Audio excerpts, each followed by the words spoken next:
Salut tout le monde, j'espère que vous allez bien. On se retrouve aujourd'hui pour une vidéo spéciale. De toute façon vous l'aurez déjà vu dans le titre, mais c'est une vidéo qui est hyper stressée en fait, parce que là je suis en train de la tourner, je sais même pas si je vais avoir le cran de la poster, mais bon on verra bien. Puisqu'en fait c'est un sujet dont j'ai envie de vous parler depuis quelques temps. Et j'ai eu quelques questions récemment qui m'ont poussé en fait à faire cette vidéo et à parler de tout ça, parce que je pense en tout cas que moi il y a certaines périodes où j'aurais peut-être aimé trouver des vidéos, ou peut-être trouver je sais pas, des blogueuses ou quelqu'un à qui parler sans en parler forcément à mes proches, etc. J'ai l'impression que je suis en train de faire mon coming out, c'est une horreur. J'espère en tout cas que ça va en aider certaines d'entre vous, ou certains d'ailleurs, parce que ça ne touche pas que les filles. Peut-être que ça va vous apprendre des choses, donc je préfère vous prévenir tout de suite. Je vais peut-être dire des choses un peu trash, ça va pas être une vidéo joyeuse, ça va pas être une vidéo pump it up comme je fais d'habitude, enfin pump it up façon de parler, mais ça va être très certainement une vidéo assez longue parce que j'ai envie de rien oublier.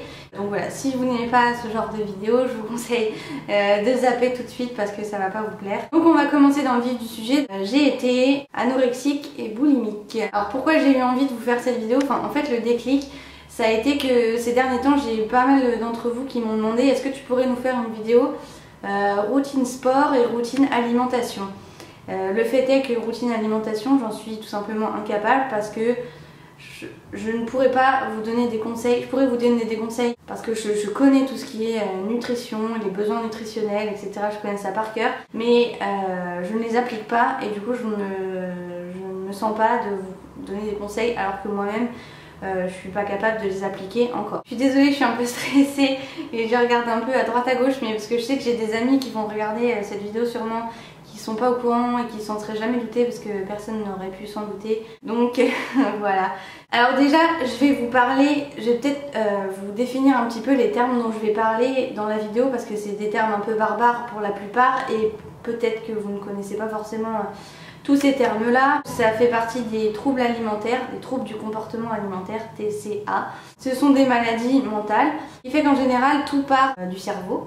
Et donc pour la guérison, il va falloir guérir votre cerveau et votre esprit avant d'espérer pouvoir guérir physiquement la maladie. Alors après, comment ça se déclenche? Il y a des gens chez qui ça se déclenche très jeune, notamment l'anorexie, ça se déclenche souvent chez des filles très jeunes. Moi en l'occurrence ça s'est déclenché à 17 ans et demi, quasiment 18 ans.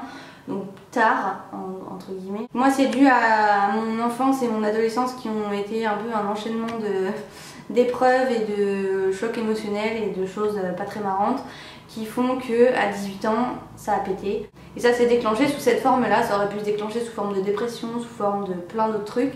En l'occurrence ça s'est déclenché sous la forme des troubles alimentaires. Je vais vous parler dans cette vidéo d'hyperphagie déjà. L'hyperphagie c'est quoi? C'est quand vous ingurgitez des quantités de nourriture constamment au fur et à mesure de la journée. C'est-à-dire que tout au long de la journée, vous mangez, vous mangez, vous mangez, vous mangez et vous mangez. Voilà. Donc vous ingurgitez une très grande quantité de nourriture, mais étalée sur toute la journée, voire même la nuit, voilà, n'importe quand. Ensuite, je vais vous parler de dysmorphophobie. La dysmorphophobie, en fait, c'est que vous allez avoir une perception déformée de quelque chose sur votre corps. C'est-à-dire que vous pouvez avoir l'impression par exemple que vous avez un nez extrêmement long alors qu'en fait il est court ou qu'il n'est pas spécialement long. Vous allez avoir l'impression que vous êtes très maigre alors qu'en vérité vous êtes plutôt ronde. Vous allez avoir l'impression que vous êtes ronde alors qu'en vérité vous êtes très maigre. Voilà, en fait ça déforme complètement la vision qu'on a de soi. On dit souvent oui mais les filles vous voyez toujours plus grosse que ce que vous n'êtes. Là c'est plus fort que ça. Parce que ça relève de l'obsessionnel et ça vous met dans des états qui sont complètement démesurés. Moi je me suis vue plusieurs fois, enfin régulièrement même, me frapper le ventre, me frapper et me griffer le ventre parce que je me trouvais trop grosse. Je me suis vue avec mon copain devant le miroir et il essayait de me montrer à quel point j'étais maigre et je pleurais parce que moi je me voyais véritablement comme 3 fois ce que je faisais. Et je ne supportais pas cette vision-là. Ça c'est très difficile à vivre et encore maintenant c'est pas encore ça qui est ça. Ensuite je vais vous parler d'anorexie. L'anorexie, je pense que vous connaissez tous l'anorexie comme on la voit dans les reportages. Or l'anorexie c'est pas vraiment ça, c'est pas forcément ça en tout cas. Moi j'ai jamais ressemblé à ça, même si j'ai pesé, le poids le plus bas que j'ai atteint c'était 45 kg. Donc voilà, l'anorexie c'est pas forcément ce que l'on voit dans les magazines ou dans les reportages. Et en fait c'est tout simplement le fait de vouloir toujours, c'est l'obsession de la maigreur, donc maigrir, maigrir, maigrir.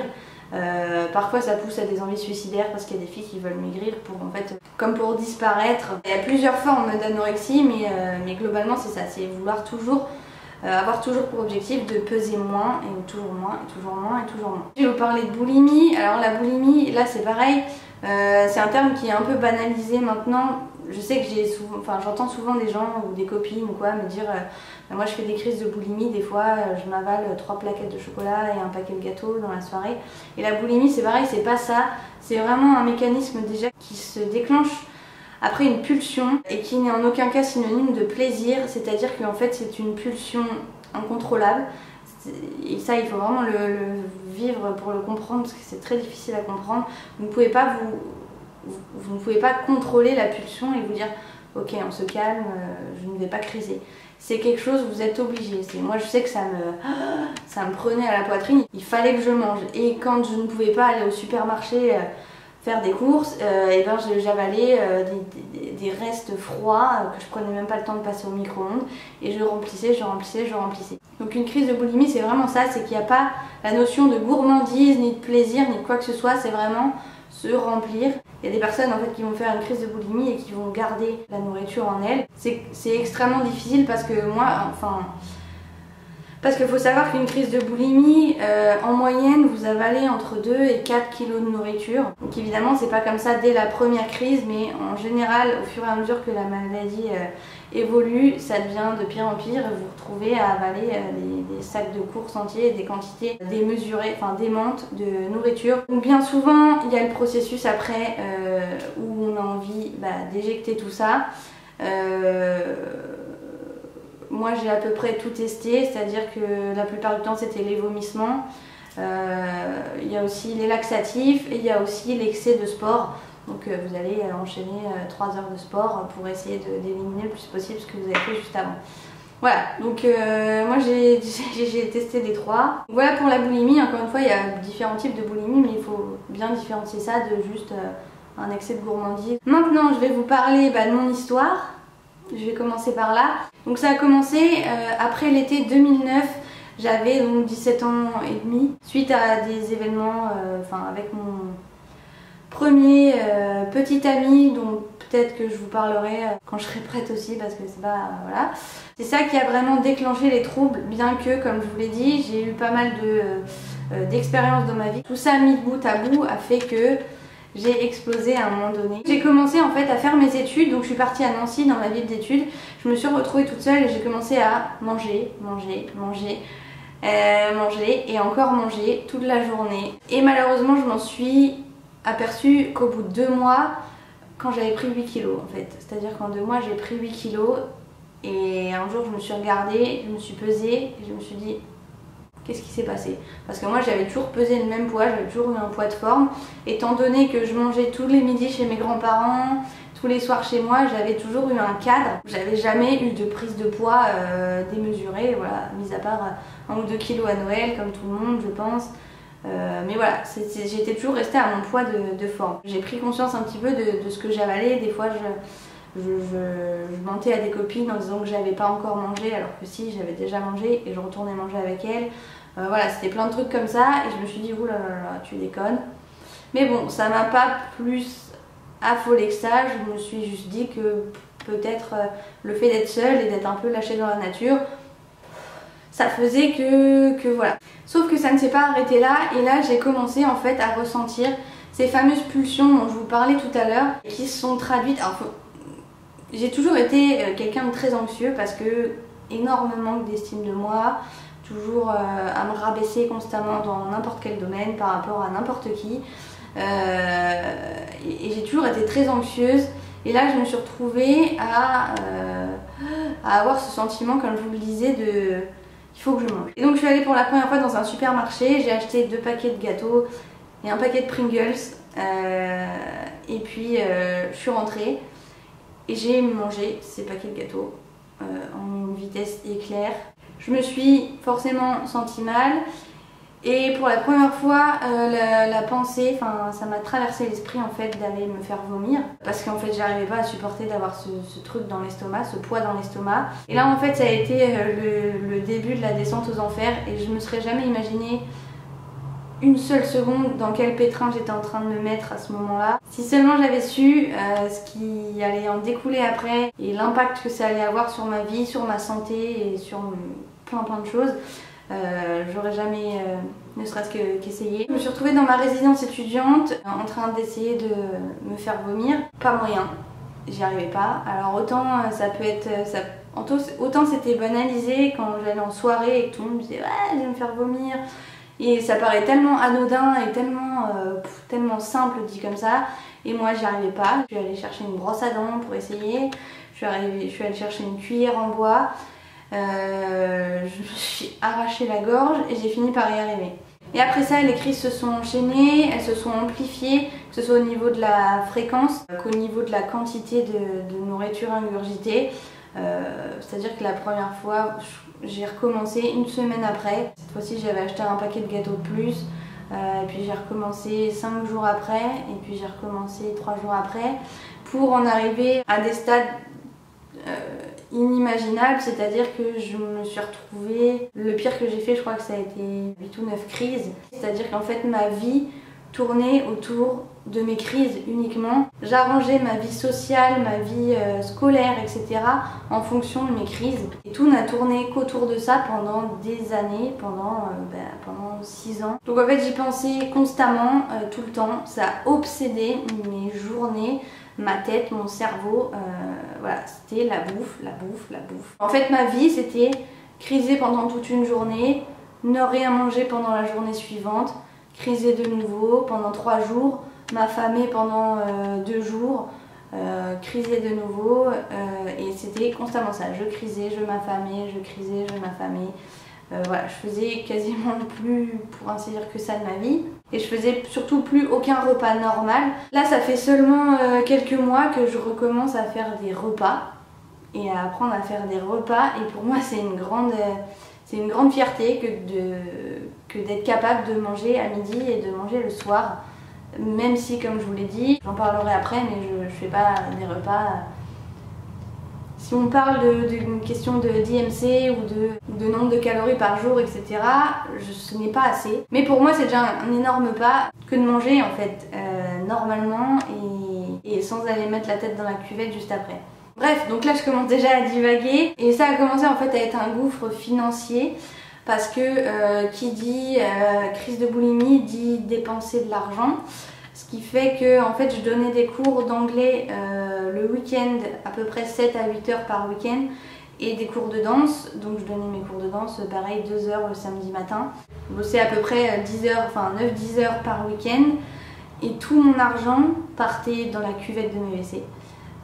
Parce que je dépensais tout pendant la semaine pour mes crises. Donc j'avais constamment des questions de ma mère qui me disait mais qu'est-ce que tu fais de ton argent ? Pourquoi t'as plus d'argent alors que tu bosses? Je suis arrivée en fait à un point de non-retour où j'ai commencé à me faire peur parce que justement j'arrivais plus à passer une seule journée sans criser. Mais vraiment, c'est-à-dire j'arrivais plus en fait à faire des repas, j'arrivais pas. Il fallait soit que je me prive et que je ne mange rien, soit que j'avale un sac de courses complet et que j'aille le vomir après. Et je me suis retrouvée dans des situations seule parce que j'avais extrêmement honte de moi. Et autant comme je vous disais, quand on entend en soirée je vais me faire vomir, c'est super, machin, ça paraît hyper facile et hyper anodin, etc. Le fait est que quand je faisais une crise, j'étais comme une merde en fait, parce que pour peu que j'ai mangé un aliment qui passe pas, et ben je me retrouvais à m'arracher la gorge, à m'arracher les mains aussi parce que du coup ça fait saigner les doigts et je me suis retrouvée avec des cloques sur les doigts à devoir les camoufler. Et d'ailleurs mes mains ont pris, j'ai une cicatrice en fait maintenant parce que mes mains ont tellement pris l'habitude de ce mouvement, de ce cognement contre mes dents que je saigne plus depuis quelques années. Et en fait je me sentais super sale, je me sentais sale parce que j'étais au-dessus de ma cuvette et j'avais les yeux comme ça qui pleurent, j'avais le nez qui coule, j'avais la tête comme ça parce que j'avais le sang qui montait au crâne et du coup j'avais la gorge comme ça, les joues gonflées. Et j'en avais partout, j'en avais mis partout et ça puait et après il fallait que je revienne avec du papier ou avec une éponge pour nettoyer, pour mettre du déodorant, enfin pour mettre du désodorisant ou du parfum. Et je me sentais... Je me suis vraiment sentie démunie et complètement seule. Et c'est là que j'ai commencé à en parler. J'ai commencé à en parler à ma mère qui m'a beaucoup aidée et qui m'a avoué qu'elle avait souffert de boulimie elle, pendant plus de 20 ans. J'ai fini par en parler 2 semaines plus tard à mon copain. Et ça m'a libérée d'un poids parce que ce dont je vais vous parler maintenant c'est l'isolement et le mensonge. C'est un truc qui est vraiment difficile à vivre dans cette maladie-là. Enfin, en tout cas pour moi, ça a été très difficile parce que, par exemple avec mon copain, quand on allait au restaurant, je me suis retrouvée à avoir les larmes aux yeux devant la carte parce que j'avais une montée d'anxiété, parce que j'étais tiraillée entre j'ai envie de manger un truc bon, mais je peux pas, mais j'ai envie, mais je peux pas. Et ça paraît tout bête en fait, mais c'est des trucs, c'est tellement... Ça vous prend le cerveau en fait, et vous avez tellement le cerveau qui fume. Et un jour on était à Barcelone, je me suis mise à pleurer et je lui ai demandé de choisir pour moi parce que j'arrivais pas à choisir. J'arrivais pas à choisir et c'était pareil quand on mangeait tous les deux. C'était lui qui me servait à manger parce que je n'ai plus cette notion de quantité. Et encore maintenant, quand je mange un plat de pâtes, je vais avoir tendance à en faire soit trop, soit rien. Donc ça devenait très difficile en fait de lui mentir. Et lui, il y avait plein de choses qu'il comprenait pas et il commençait à se poser des questions. Et du coup, j'ai fini par lui en parler. Le problème, c'est que vous en parlez et qu'il y a souvent beaucoup d'incompréhension.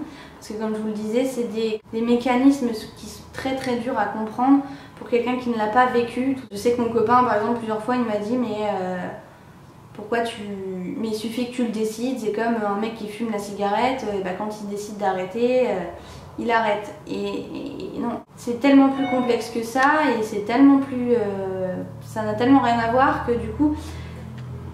C'est difficile parce qu'en fait on en parle et en fait on sent qu'on n'est pas vraiment compris à 100% et du coup on est toujours seul finalement, seul et toujours en train de mentir parce que il faut mentir à vos copines quand vous êtes au restaurant avec elles et que vous vous éclipsez pour aller aux toilettes, que vous revenez, vous avez encore les yeux rouges et qu'elles vous disent mais qu'est-ce que t'as fait, pourquoi t'as les yeux tout rouges, t'as pleuré? Et vous dites non, mais non, il faut mentir pour tout et n'importe quoi. Il faut mentir tout le temps, à tout le monde. Moi je sais que le moment où vraiment j'ai eu le plus honte, c'est en fait ma grand-mère elle est tombée très malade. Je suis allée la voir à l'hôpital et en fait je m'asseyais toujours avec elle sur le lit et je lui tenais la main. Et en fait ce jour-là elle a pris ma main, elle m'a fait les gros yeux en fait parce qu'en fait quand elle m'engueulait, elle me regardait avec des grands yeux écarquillés méchants. Et ce moment-là, j'ai vu en fait qu'elle avait compris. J'ai vu dans son regard que je l'avais déçue. Ça a été le pire sentiment pour moi parce qu'en fait, j'ai pas su la rassurer, j'ai pas su lui en parler, j'ai rien su dire, j'ai rien su faire. Je suis rentrée chez moi, enfin chez mes grands-parents et je me suis dit, t'es qu'une merde. En fait, t'es qu'une merde. Tu déçois tout le monde, t'es pas capable de guérir, t'es pas capable d'aller mieux. Tu mens à tout le monde constamment et là je me suis dit il faut faire quelque chose. Ça m'a fait, c'est à ce moment-là que j'ai eu un déclic, c'est ma grand-mère parce que son regard c'était, je le vois encore et c'était le pire truc. À ce moment-là j'ai décidé de me bouger et de guérir. Encore une fois c'est pas si facile que ça, donc j'ai commencé à chercher un psychiatre. Ça a été le long chemin de la guérison parce que la guérison en fait est extrêmement long et je ne me serais jamais attendue à ce que ça prenne autant de temps. J'ai vu une première psychiatre, c'est pas passé. J'y suis retournée une deuxième fois, ça passait toujours pas. Donc j'ai persévéré, j'ai trouvé une deuxième psychiatre qui, elle, m'a prescrit des anxiolytiques. C'est une forme d'antidépresseur, enfin ça traite un peu de tout ce qui est anxiété et troubles dépressifs. Ça m'a pas mal aidé, notamment dans mes anxiétés, comme ce dont je vous parlais au restaurant notamment, où j'étais plus apaisée et j'avais moins ce trop plein d'anxiété quand j'étais au restaurant. Je suis désolée, j'ai dû changer d'endroit parce qu'il commençait à faire vraiment sombre du côté de ma cuisine. Oui, donc je disais, j'ai commencé et cette psy était vraiment bien, et allez savoir pourquoi, au bout de 2 mois j'ai arrêté. Je suis pas allée à mon rendez-vous et après j'ai eu tellement honte de moi que j'ai plus jamais osé la rappeler. J'ai bloqué son numéro et j'ai arrêté. Donc retour à la case départ. J'avais toujours la pression derrière moi de mes proches parce que mine de rien, même si par exemple ma maman comprenait exactement ce que je vivais, et elle était inquiète pour ma santé parce que j'ai perdu tous mes cheveux, je les perdais partout. Mes dents, c'était pareil, j'ai eu des problèmes de dentition, j'ai eu des problèmes de cœur, donc ce qui fait que ma mère, par exemple, même si elle comprenait, d'un autre côté elle était tellement inquiète pour moi qu'elle me mettait inconsciemment la pression pour que je guérisse et pour que je guérisse vite, enfin le plus vite possible, sauf que je me suis retrouvée, comme par exemple dans le cas avec cette psy, à tout foutre en l'air, et je savais pas pourquoi j'avais fait ça, mais j'ai tout foutu en l'air. Et donc après j'ai testé pas mal de médecine, un peu art thérapie, enfin médecine parallèle. J'ai testé la microkiné, ça j'ai trouvé ça hyper impressionnant et hyper intéressant à tester, mais j'ai pas vraiment vu d'effet, en tout cas pas probant. J'ai testé l'acupuncture, j'ai testé la sophrologie, j'ai testé le reiki. Enfin, voilà, j'ai un peu tout testé, et les années passaient et les mois passaient et je voyais toujours pas d'amélioration. J'arrivais toujours pas à manger correctement, j'arrivais toujours pas à manger sans vomir, j'arrivais toujours pas à arrêter de faire des jeûnes. J'arrivais pas, tout simplement, à m'en sortir, et je me suis retrouvée, c'était il y a un peu plus d'1 an et demi, à me dire je m'en sortirai jamais. J'avais analysé toutes les causes psychologiques qui m'avaient amenée à tout ça, et en fait j'étais pas guérie, j'avais testé des médecins, des psychiatres, j'avais mis en place plein de choses, et en fait j'étais pas guérie, et je me suis sincèrement dit je m'en sortirai pas et je vais finir par en crever en fait. Je vais crever. Parce qu'il faut savoir que tout ce qui est vomissement, ça vous crée notamment une perte de sodium, d'où ma chute de cheveux, dont je vous ai déjà parlé dans des vidéos. D'où la chute de cheveux, d'où les dents, ça c'est la perte de sodium. Et après, les vomissements, ça vous provoque aussi des problèmes de rythme cardiaque qui peuvent conduire à la crise cardiaque. Et ma mère à ce moment-là m'a dit, si ça continue comme ça, le mois prochain, on va devoir t'hospitaliser. Et je me suis dit, tout mais pas ça. Je me suis dit, t'es au pied du mur, c'est-à-dire que t'as tout testé, mais pas l'hospitalisation. Parce que l'hospitalisation, je sais qu'on vous met souvent en isolement, on vous empêche de téléphoner, de sortir de votre chambre. Et non, moi j'avais aucune envie de ça. En tout cas pour moi, je pense que ça n'aurait rien changé et que dès que je serais sortie de là, ça aurait recommencé comme d'habitude, parce que en hospitalisation, c'est pareil, on vous force à manger des repas, etc. Donc au niveau de la nutrition, c'est bien, mais ça fait pas tout et ça règle pas ce qu'il y a là-dedans. Donc j'ai décidé de tester ma dernière carte. Et ma dernière carte, ça a été l'hypnose. Donc j'ai cherché un hypnothérapeute à Lyon. Je peux vous le conseiller d'ailleurs si jamais vous avez des problèmes, n'importe lesquels. D'ailleurs, l'hypnose, c'est pour traiter plein de problèmes. Ça peut être le tabac, plein de choses comme ça. Et c'est assez impressionnant comme expérience, très impressionnant même. Moi qui pensais ne pas être réceptive, et je me suis retrouvée pendant les séances à me dire ok, d'accord. J'ai fait ma première séance. La semaine qui a suivi, comme d'hab, pas d'amélioration, rien. Donc je me suis dit ok. Deuxième séance, J'ai fait ma deuxième séance, on a laissé 15 jours se dérouler entre la deuxième et la troisième. Et troisième séance, j'y suis allée. Et je sais pas pourquoi, une semaine après, j'ai ressenti le besoin en fait de dire à l'hypnothérapeute, ben, on va annuler le quatrième. Il m'a dit c'est quand vous le sentez en fait. Il m'a dit il y a des gens c'est une séance, il y a des gens c'est 2 séances, il y a des gens ils ont besoin de 5 ou 6 séances. Moi ça a été 3, j'ai fait 3 séances et j'ai dit à mon hypnothérapeute je crois que je suis sur le bon chemin. Et en fait effectivement j'étais sur le bon chemin. Encore une fois ça se fait pas comme ça, donc sur le bon chemin ça veut pas dire que demain ça y est, normal on fait des repas, on fait ci, on fait là, mais petit à petit j'ai commencé à moins vomir déjà, j'ai commencé à arrêter mes jeûnes, c'est-à-dire que je passais plus 48 heures sans manger, je me forçais à avaler un petit truc, même si c'était des fruits ou des choses, voilà, je m'avalais pas un plat de pâtes et de féculents pour me donner de la force, hein. Je faisais avec les moyens du bord, mais ça a commencé petit à petit comme ça à aller un petit peu mieux et pas après pas, j'ai commencé à avancer.